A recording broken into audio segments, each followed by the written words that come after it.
ان الدین عند اللہ الاسلام۔ بسم اللہ الرحمن الرحیم۔ صرف 5 منٹ کا مدرسہ قرآن و حدیث کی روشنی میں۔ 15 جمادی الثانی۔ نمبر 1، اسلامی تاریخ۔ اسلام میں پہلا حج۔ حج اسلام کے 5 ارکان میں سے ایک رکن ہے جو 9 ہجری میں فرض کیا گیا۔ اس فریضے کی ادائیگی کے لیے اسی سال رسول اللہ صلی اللہ علیہ وسلم نے حضرت ابوبکر صدیق رضی اللہ عنہ کو امیر حج بنایا اور مسلمانوں کو حج کرانے کی ذمہ داری سپرد کی۔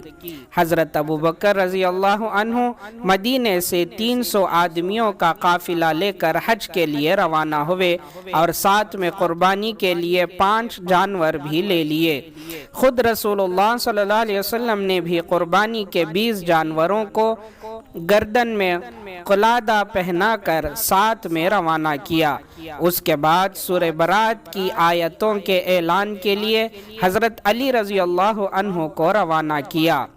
جب سب لوگ مینا میں جمع ہو گئے تو حضرت علی رضی اللہ عنہ نے اعلان فرمایا، جنت میں کوئی کافر داخل نہیں ہوگا اور اس سال کے بعد کوئی مشرک حج نہیں کر سکتا اور کوئی شخص جاہلی رسم کے مطابق ننگا ہو کر طواف نہیں کر سکتا۔ پھر سورہ توبہ کی آیتیں تلاوت کی۔ اسلام میں یہ پہلا حج تھا جس کے امیر حضرت ابوبکر صدیق رضی اللہ عنہ اور خطیب حضرت علی رضی اللہ عنہ تھے۔ نمبر 2، اللہ کی قدرت۔ زبان قدرت الہی کی نشانی۔ اللہ تعالیٰ نے منہ میں ایک گوشت کا ٹکڑا بنایا ہے جس کو زبان کہتے ہیں۔ اس کو ایسا حساس بنایا کہ ایک باریک بال بھی اگر زبان پر آ جائے تو زبان فوراً محسوس کر لیتی ہے۔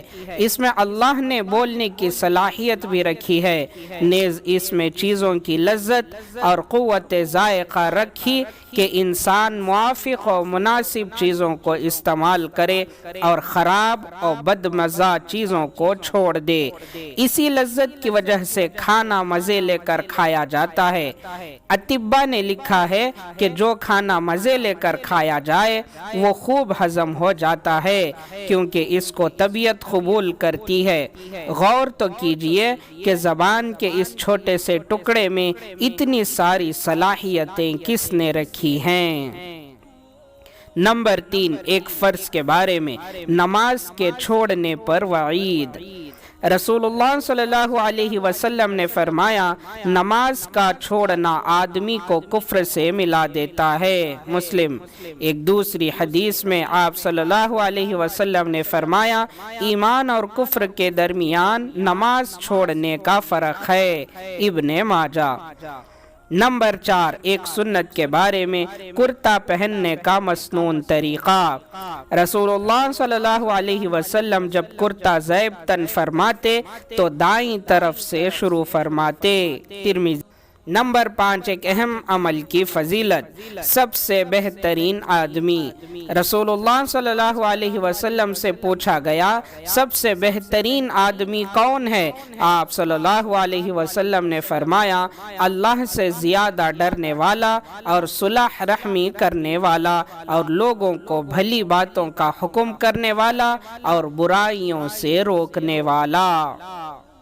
نمبر 4، ایک گناہ کے بارے میں۔ رشوت لے کر ناحق فیصلہ کرنا۔ رسول اللہ صلی اللہ علیہ وسلم نے فرمایا، جو شخص کچھ رشوت لے کر ناحق فیصلہ کرے تو اللہ تعالیٰ اسے اتنی گہری جہنم میں ڈالے گا کہ 500 برس تک برابر گرتے چلے جانے کے باوجود اس کی تہ تک نہ پہنچ پائے گا۔ نمبر 7، دنیا کے بارے میں۔ دنیا ختم ہونے والی اور چھوٹنے والی ہے۔ رسول اللہ صلی اللہ علیہ وسلم نے فرمایا، بندہ کہتا ہے میرا مال میرا مال، حالانکہ اس کے لیے اس کے مال میں سے 3 چیزیں ہیں۔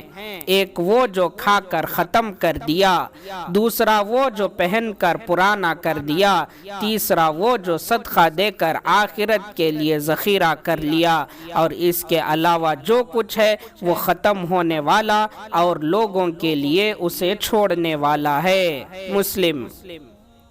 نمبر 8، آخرت کے بارے میں قیامت کا حال۔ قرآن میں اللہ تعالیٰ فرماتا ہے بے شک فیصلے کے دن کا وقت متعین ہے، لیکن جس دن سور پھونکا جائے گا پھر تم لوگ گروہ در گروہ ہو کر آؤ گے، اور آسمان کھولا جائے گا تو اس میں دروازے ہی دروازے ہو جائیں گے، اور پہاڑ چلائے جائیں گے تو وہ چمکتی ہوئی ریت ہو جائیں گے۔ سورہ نبا آیت نمبر 17-20۔ نمبر 9، طب نبوی سے علاج، پرہیز بہترین علاج۔ حضرت صہیب رومی رضی اللہ عنہ فرماتے ہیں کہ میں رسول اللہ صلی اللہ علیہ وسلم کی خدمت میں حاضر ہوا، آپ کے سامنے روٹی اور کھجور رکھی ہوئی تھی۔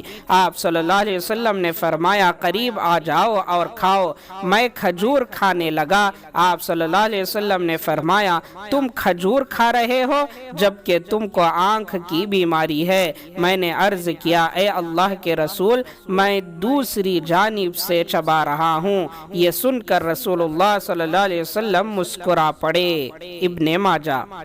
نمبر 10، قرآن کی نصیحت۔ قرآن میں اللہ تعالیٰ فرماتا ہے اگر تم صدقات کو ظاہر کر کے دو تو یہ بھی اچھی بات ہے، اور اگر تم صدقات کو چھپا کر فقیروں کو دے دو تو یہ تمہارے لیے اور زیادہ بہتر ہے۔ اللہ تعالیٰ تمہارے بعض گناہ معاف کر دے گا، اور اللہ تعالیٰ تمہارے کاموں سے باخبر ہے۔ سورہ بقرہ آیت نمبر 271۔ اللہ تعالیٰ ہم تمام کو عمل کرنے کی توفیق عطا فرمائے۔